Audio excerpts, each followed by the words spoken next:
우리나라의 대표적인 인기 작가인 김은숙 씨가 쓴 시크릿 가든이라는 드라마는 아마 공전의 히트를 쳤던 대표적인 드라마입니다.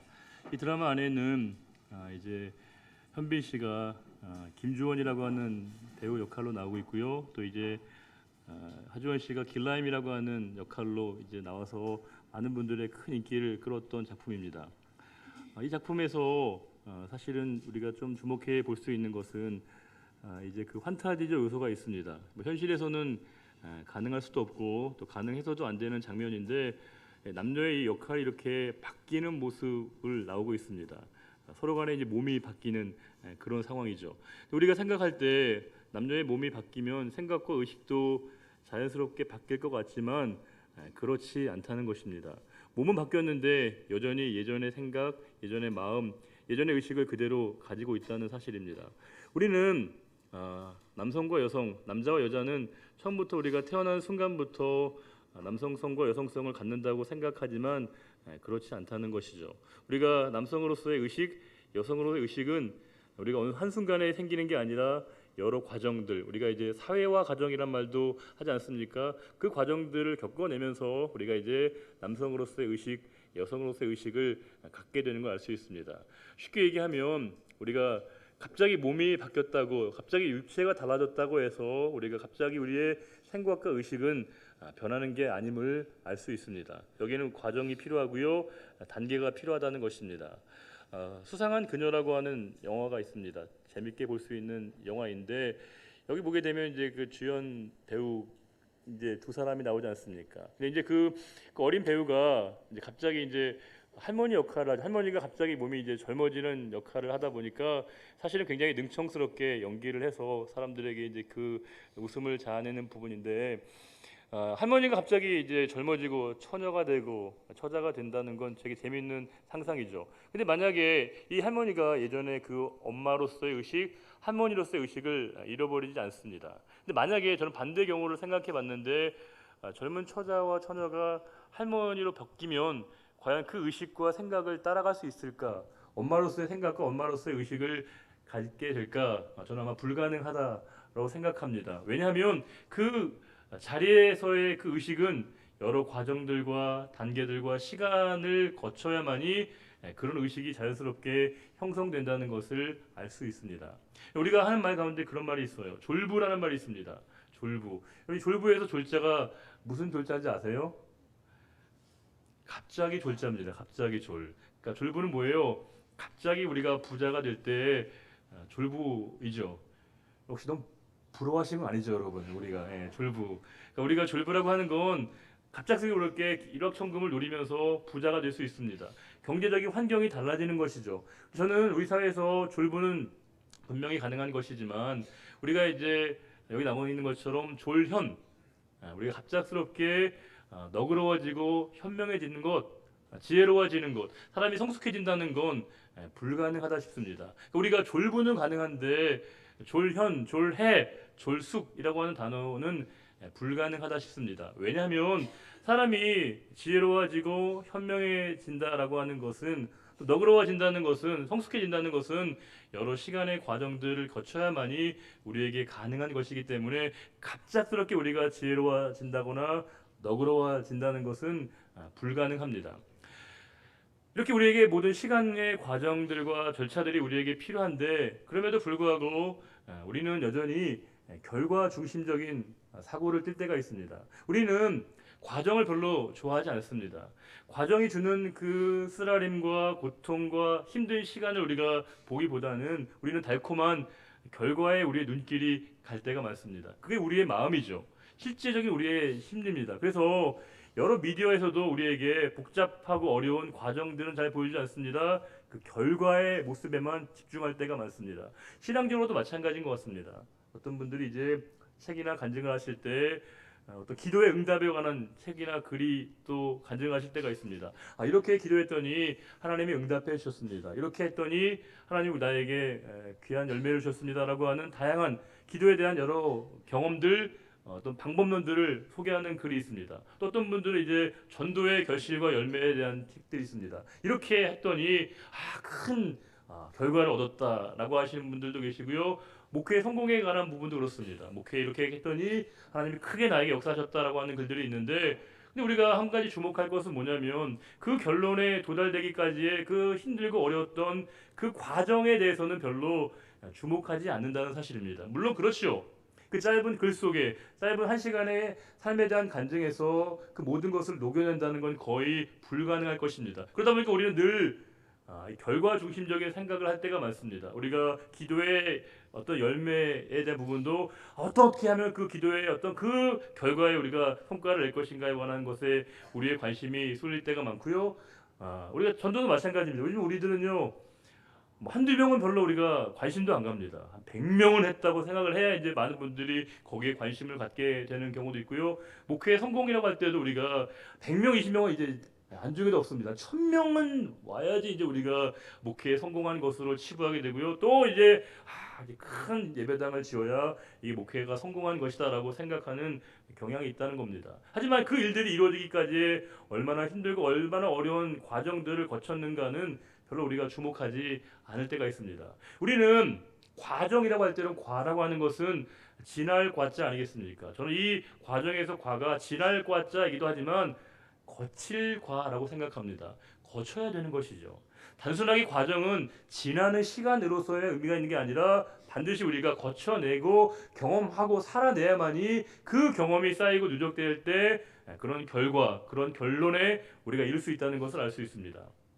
가끔 우리가 교회 공동체 안에서도 이제 급성 은혜파로 불려지는 분들이 가끔 어려움을 끼치게 되는 경우들이 있습니다. 갑자기 우리가 은혜를 받을 때가 있습니다. 큰 은혜를 받을 때가 있습니다. 은혜를 받았는데 뜨거워졌습니다.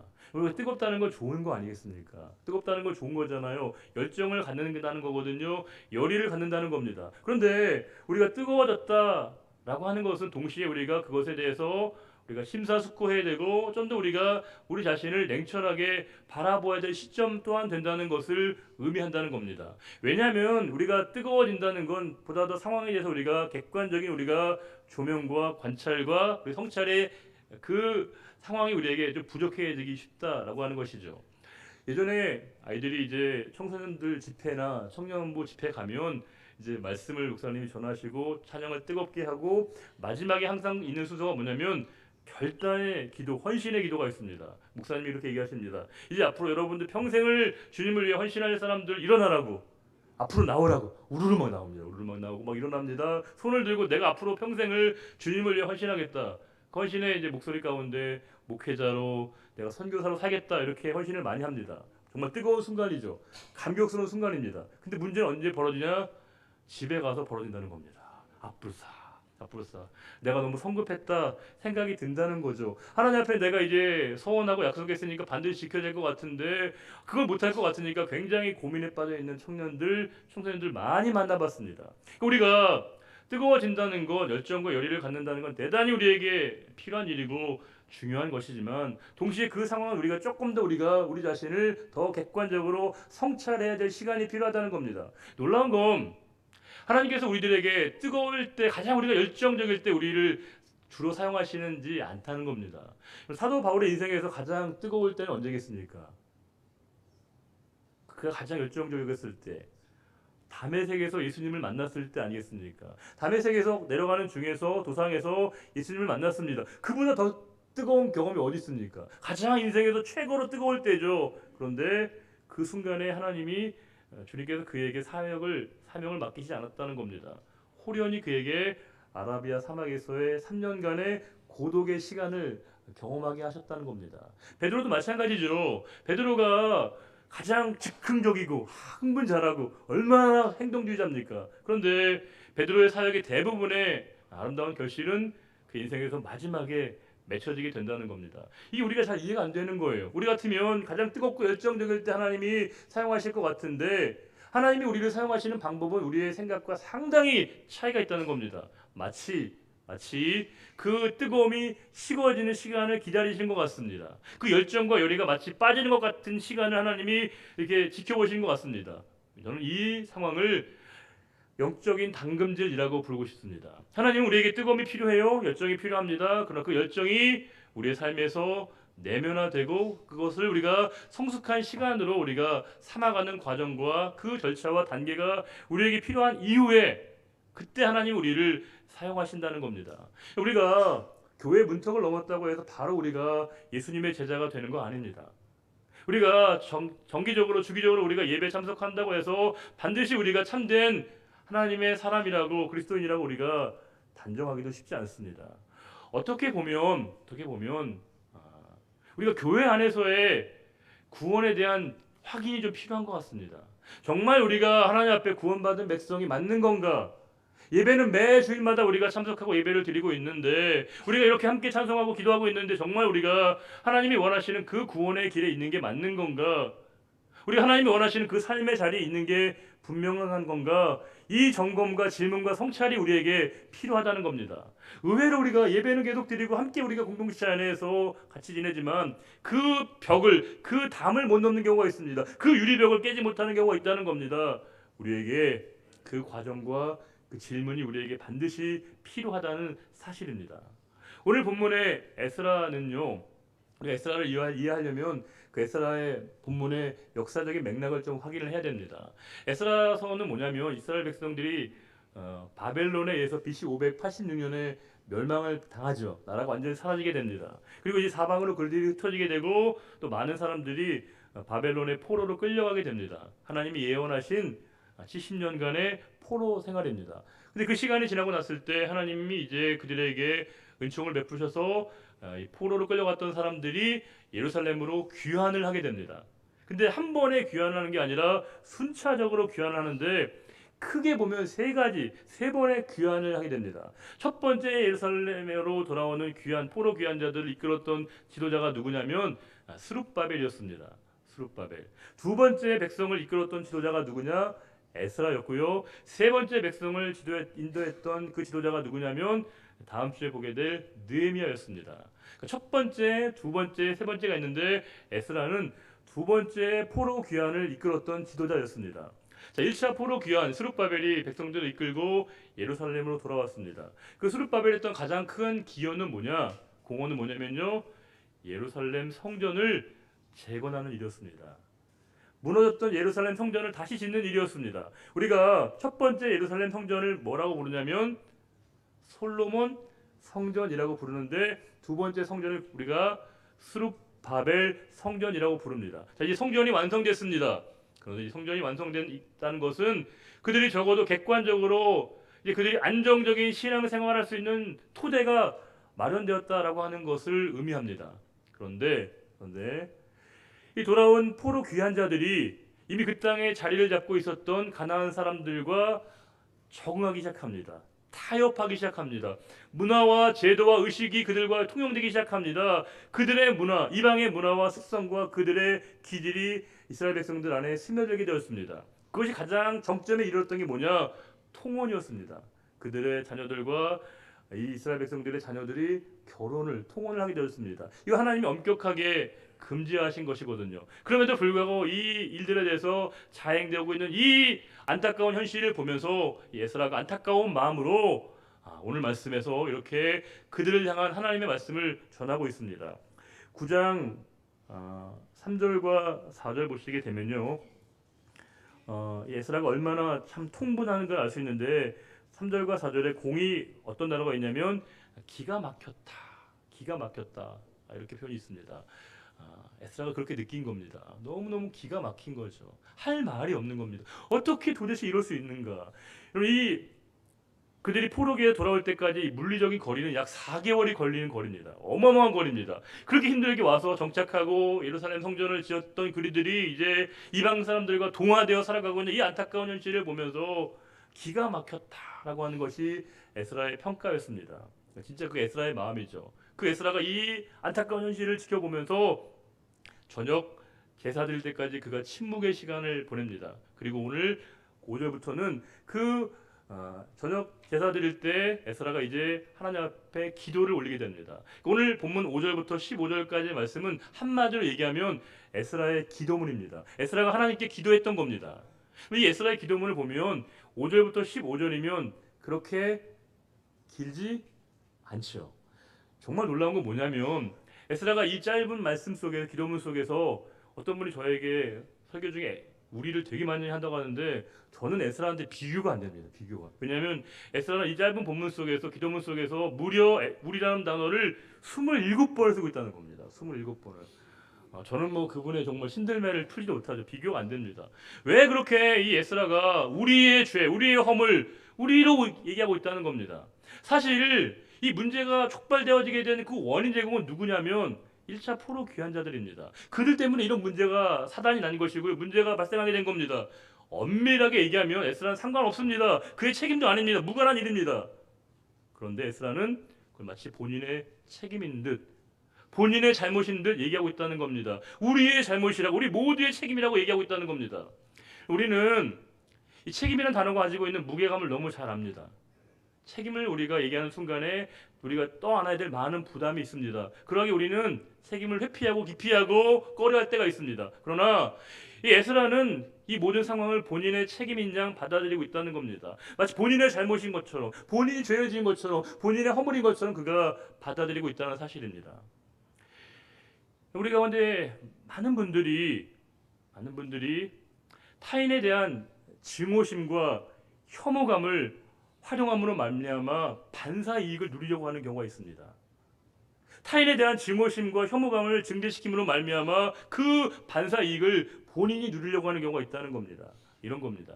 우리가 누군가에게 비난을 받을 때 이 비난을 피할 수 있는 가장 효과적인 방법, 전술 가운데 하나는 뭐냐면요.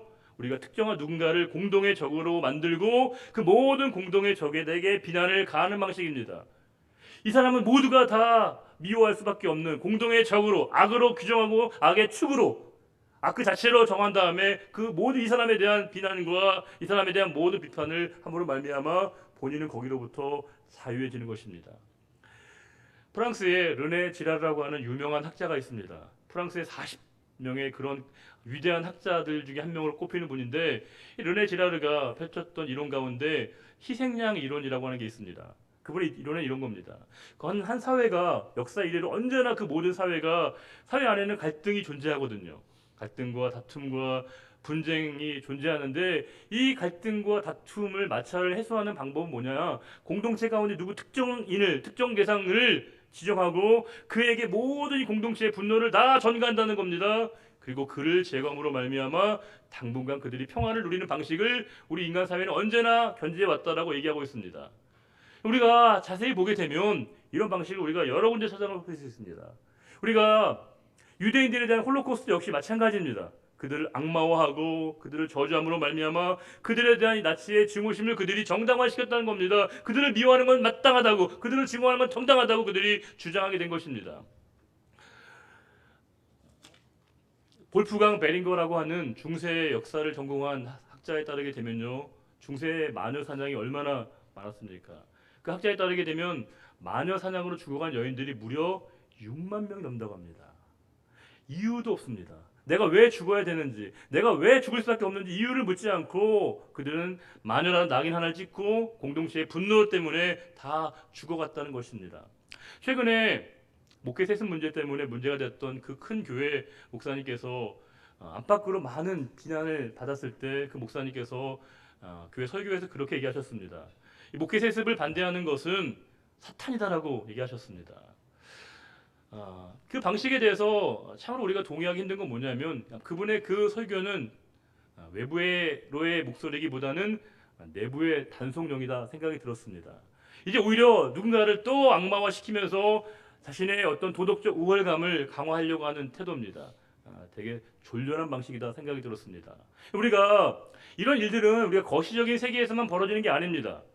우리들 미시적인 삶에서도 동일하게 이런 일들이 나타날 수 있다는 사실입니다. 우리가 335 성도들끼리 모여서 모임을 가질 때 우리가 이 모임 안에 있는 특정한 누군가를 희화화할 수 있습니다. 조롱하고 경멸하는 방식으로 우리가 이 공동체 내부적인 결속을 강화할 수 있다는 겁니다. 과연 우리는 이 일들에 대해서 과연 우리가 자유하고 있다고 얘기할 수 있는 것인가? 라고 하는 것입니다. 우리가 편하게 아무런 거리낌 없이 얘기하는 그 상황 가운데 우리의 이 모습이 사실은 이 그들의 과오를 우리가 똑같이 답습하고 있었다라고 하는 겁니다.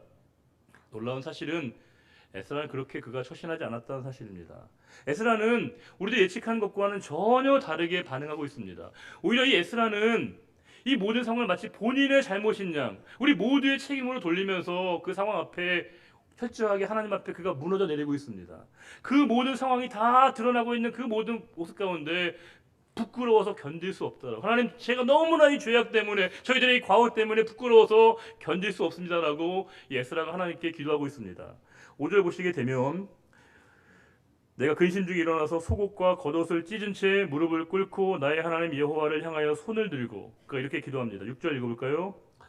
말하기를 나의 하나님이여, 내가 부끄럽고 낯이 뜨거워서 감히 나의 하나님을 향하여 얼굴을 들지 못하오니 이는 우리 죄악이 많아 정수리에 넘치고 우리 허물이 커서 하늘에 미침이니이다. 물론 이 말씀에도 충분히 에스라의 마음이 내게 전달되지만 원문에는 훨씬 더 생생하게 우리가 읽어낼 수 있습니다. 원문에 가깝게 번역하면 이렇습니다.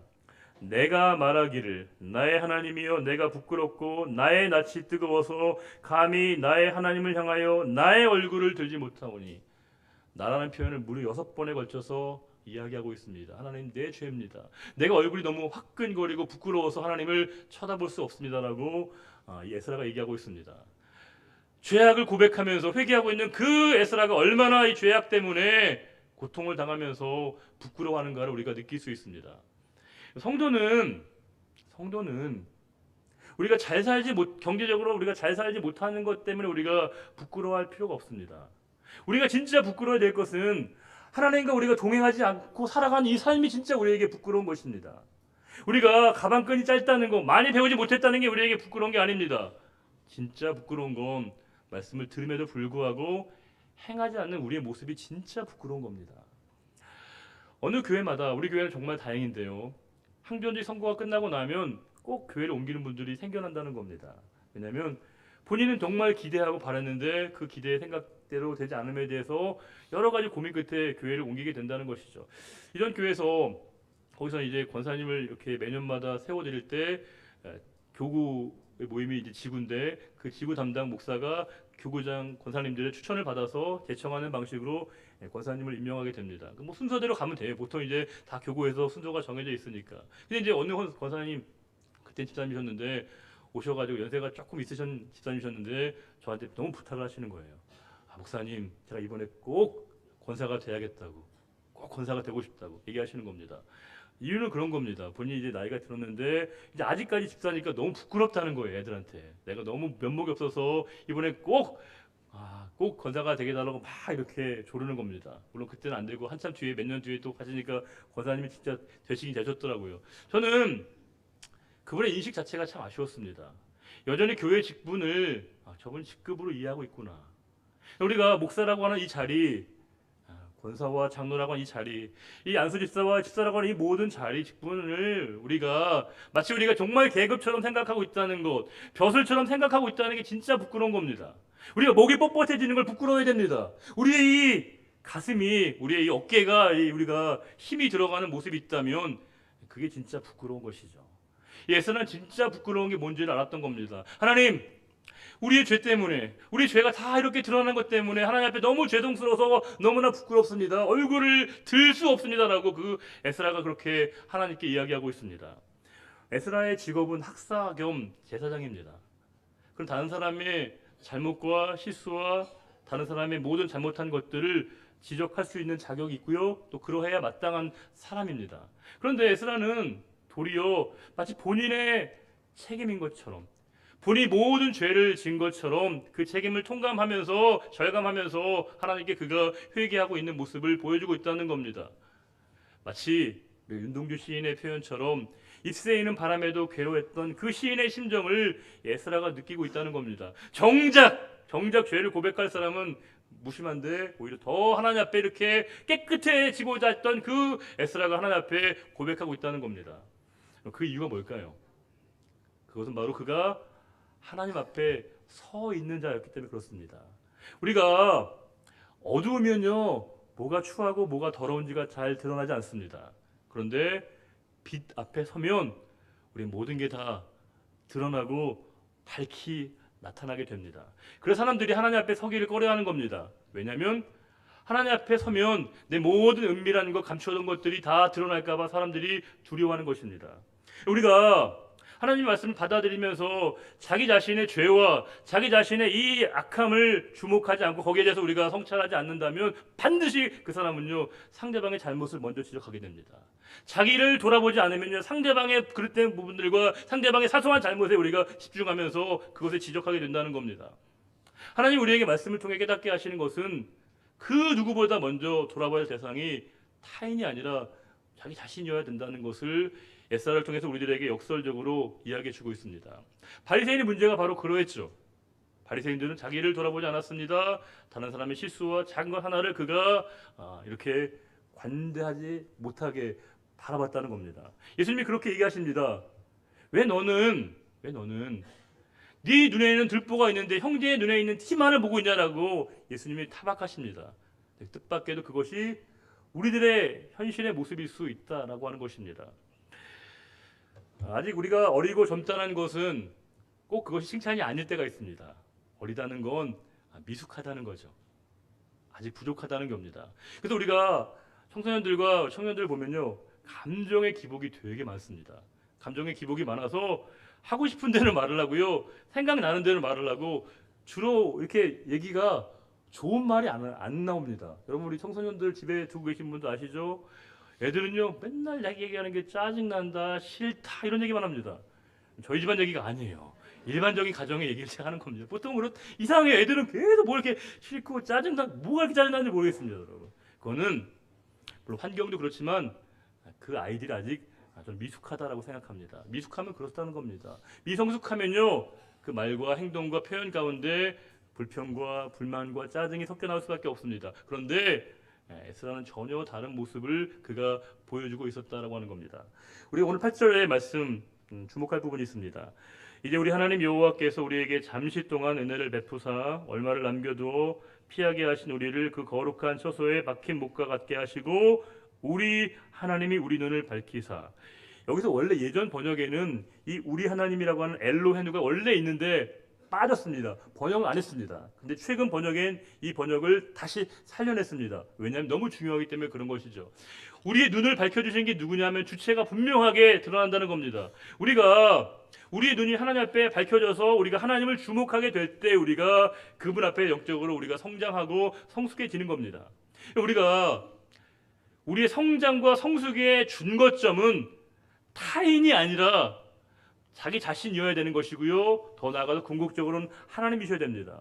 내가 얼마나 과거의 나와 지금의 내가 달라졌는가. 예전에 내가 이랬는데 지금의 내가 얼마나 바뀌었는가를 늘 우리가 점검해 봐야 되는 것이고요. 궁극적으로 우리가 본받고 우리가 늘 닮아가야 될 대상은 그 어떤 대상이 아니라 예수 그리스도라고 하는 겁니다. 그분에게 내가 시선을 돌리고 그분을 바라보게 될 때 우리가 온전하게 하나님 안에서 아름답게 성장해 갈 수 있다는 겁니다. 이 에스라는 도대체 이 비결을 어떻게 알았을까요? 그가 이 은혜의 자리에 어떻게 거했을까요? 여러분 9절 보겠습니다. 9절에 이런 말씀이 있습니다. 우리가 비록 노예가 되었사오나 우리 하나님이 우리를 그 종살이하는 중에 버려두지 아니하시고 바사 왕들 앞에서 우리가 불쌍히 여김을 입었다고 되어 있습니다. 불쌍히 여김을 받았다. 이 말이 원문에는 뭐라 되어 있냐면요. 헤세드라고 되어 있습니다.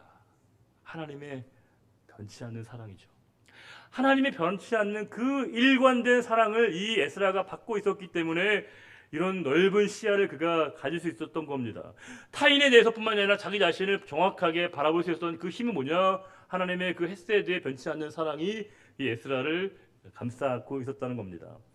하나님께서 남유다 백성들에게 포로 귀한 자들에게 그 이방에 있는 여인들과 아들들과 통혼하지 말라는 건 그들을 배척하거나 배제하려는 게 아니었습니다. 그들이 아직 준비가 안 된 겁니다. 미숙한 겁니다. 만약에 그들과 이 통혼이 허락되게 되면 그들이 물들 것을 하나님이 염려하신 겁니다. 우리가 세상을 물들게 하지 못하면 우리가 물드는 겁니다. 내가 세상을 영향력을 주지 못하면 우리가 영향을 받게 되어 있습니다. 이게 거룩의 본질입니다. 거룩은 하나님의 거룩하심을 세상에 물들게 하는 겁니다. 내가 그렇게 자라가지 못하고 성숙해지지 못하면 내가 세상으로부터 영향을 받을 수밖에 없다라고 하는 분명한 사실입니다. 이 사실을 정확하게 깨닫고 있었던 그 에스라가 하나님 앞에 이렇게 중보의 기도를 드리고 있는 이 장면, 우리에게 너무나 큰 감동적인 장면입니다. 우리 6절 말씀을 다시 한번 읽으면서 에스라의 마음이 우리 모두의 마음이 되기를 바라면서 우리 6절 말씀을 읽고 오늘 설교 마치겠습니다.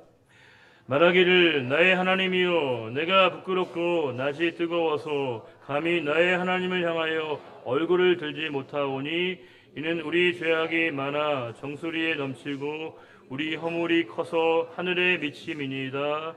아멘.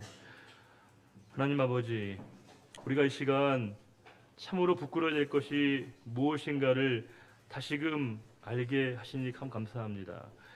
우리의 죄악과 우리의 불의함과 우리의 하나님 앞에 무례함을 우리가 늘 깨닫지 못하고 모든 잘못과 실수와 과오를 타인에게 전가하며 우리는 마치 의로운 것처럼 행동하며 처신하며 우리가 늘 상대방을 비난하고 비판했습니다. 에스라의 모습이 바로 하나님, 우리를 향한 하나님의 기대하심에 대한 하나님의 마음을 읽어내는 자리가 되기를 원합니다. 하나님께서 우리 모두가 다 먼저 우리에게 속한 영적 책임을 알고 이 대속적 책임을 통해서 우리가 공동체를 새롭게 하며 거룩하게 하는데 우리가 온전히 쓰임받기를 원합니다. 하나님, 이 일을 감당할 수 없는 우리를 너무 잘 아십니다. 그러하기에 우리에게 하나님의 헤세드에 인자하신 그 사랑을 저희들에게 허락하여 주옵소서. 하나님의 그 사랑이 부어지는 그 자리에, 하나님의 은총이 부어지는 그 자리에 우리로 말미암아 하나님의 축복과 은혜가 쓰여지는, 전달되어지는 축복과 은혜의 통로가 될 줄 믿사오니 날마다 저희들을 거룩한 길에 거하게 해주시고 세속에 물들지 않고 세상을 오히려 거룩함으로 물들여갈 수 있는 저희들 모두가 되기를 바라오며 언제나 저희들과 늘 함께 하시는 우리 주님 예수 그리스도의 이름으로 감사하며 기도드리옵나이다. 아멘.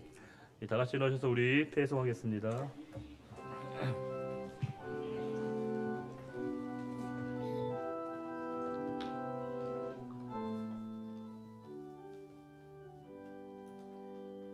주 하나님 그 선하심 찬양해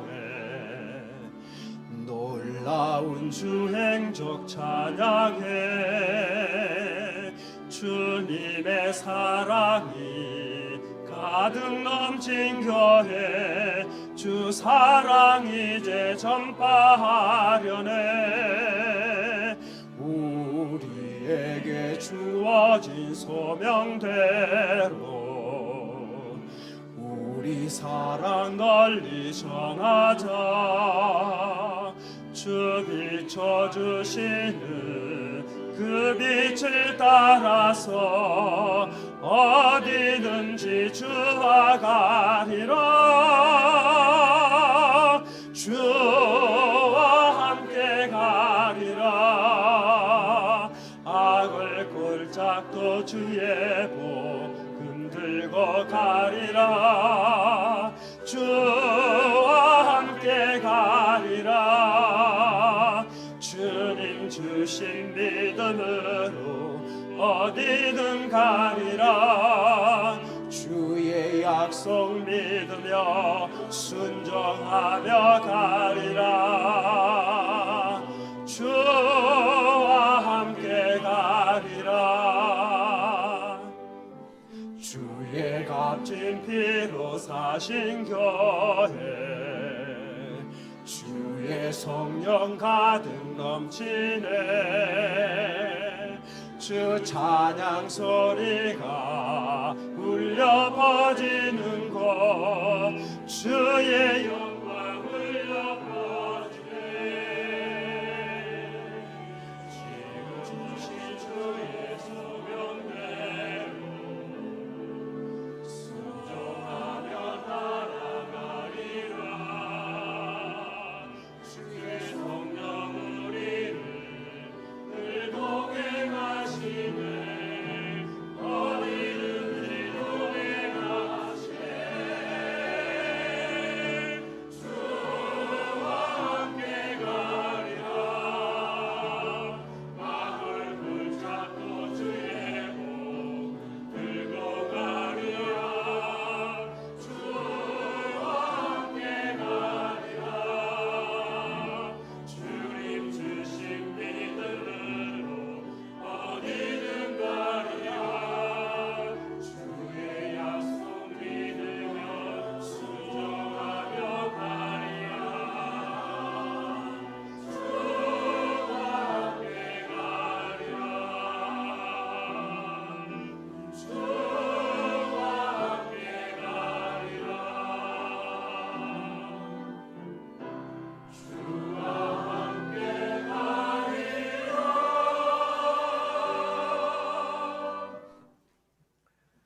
여호와는 내게 복을 주시고 너를 지키시기를 원하며 여호와는 그의 얼굴을 내게 비추사 은혜 베푸시기를 원하며 여호와는 그 얼굴을 내게로 향하여 드사 평강 주시기를 원하노라.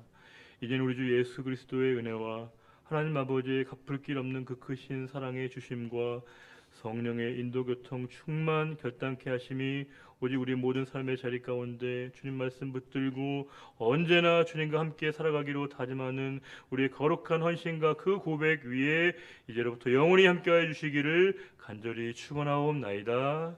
아멘.